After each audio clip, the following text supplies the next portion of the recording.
Hey, how's it going? Welcome to the vlog. My name is Vic. So many of you have been asking me on Instagram, how the hell do I edit my photos? So, without further ado, and I ran a poll just to make it all official, the majority of you said, we want to see how you edit your photos. So, get out your phone, download a copy of Lightroom CC. You can get this on the App Store or the Play Store. It is free. You might need a Creative Cloud account, but that's free to set up. This is the non-subscription version, so you don't need anything, just the app. Alright, so let's get to it. The first step here for me really is jump into the presets option. If you go to the creative preset, select turquoise and red. That's a good starting point. And turquoise and red kind of really starts working on the orange and teal look, is which what we're going for here as well. Of course, orange and teal is all over Instagram. So that's the first step. Select the tick. Now let's go into the color. So we can bring up the vibrance a little bit. It's already brought up because of that preset. We can warm up the shot. So we can go all the ways up or we can go all the ways down to make it cooler. But we want to bring it up to around +9, +8. So we can see the sunrise here is looking rather splendid. Next one, let's go on to the light. So if we drop the highlights, we're getting more of the highlight detail here in the sky. Let's bring up our shadows. Let's drop the blacks a little bit more. And if you were working in Lumetri here in scopes, you could see where the blacks are about to be crushed, which basically means you're killing the data, or you can see where the highlights are being blown up. But we're not working in Lumetri, we're working in Joby Lightroom on a mobile device. So next step is to go to effects. Let's bring in our vignette.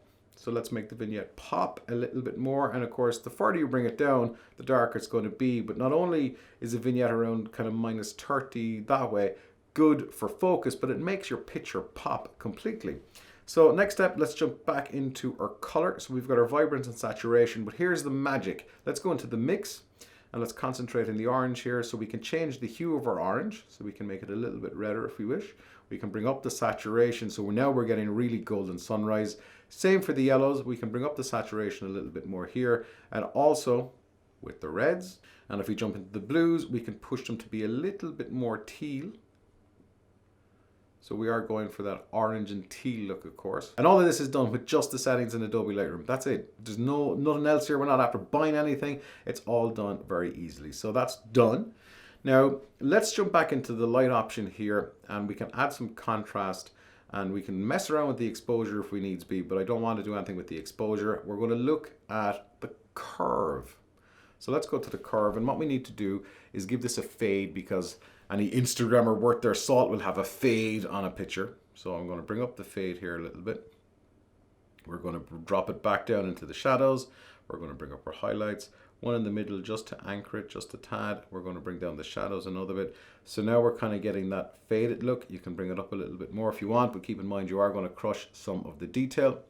So that is that. So we can see the before and we can see the after. So if we want to go back in here, we can look at the saturation and the vibrance. We can bring it up a little bit more, but it is starting to fall apart and it does look a little bit much. So we can go back to where we were. Same with the saturation, but we're going to leave this as is. So I'm looking at the blues here. I think we might be able to squeeze one more little bit out of the blues. So let's go to our mix. Let's go back in here. Let's bring up the saturation on the blues here. So now we can see that, and we can go into the magentas if we wish as well. Not a lot here, but we can push them ever so slightly. So select done. That's it. That is how I edit my photographs on Lightroom. Most of the pictures that I do on Instagram at this stage are all edited through Adobe Lightroom CC. And it is easy. Like, how long did that take? That only took a couple of minutes. And it's very much a case of pushing sliders left, right, and center. But for those of you who want an orange and teal look, obviously you need something, you need kind of yellows and blues and oranges and teals in your picture to be able to pull that orange and teal look out, and turquoise and red is the starting point. So that's one of the methods that I use for editing my pictures on Instagram. Hopefully you guys have found that useful, and it's easy. Just pick up your phone and give it a go. My name is Vic. Thank you so much for watching. This tutorial I hope has been useful. If you've got a kick out of it, if you have found it useful, then consider hitting the subscribe button right around there. I would really appreciate that. And we will see you on the next episode of the vlog. And until then, don't stop fighting for yourself.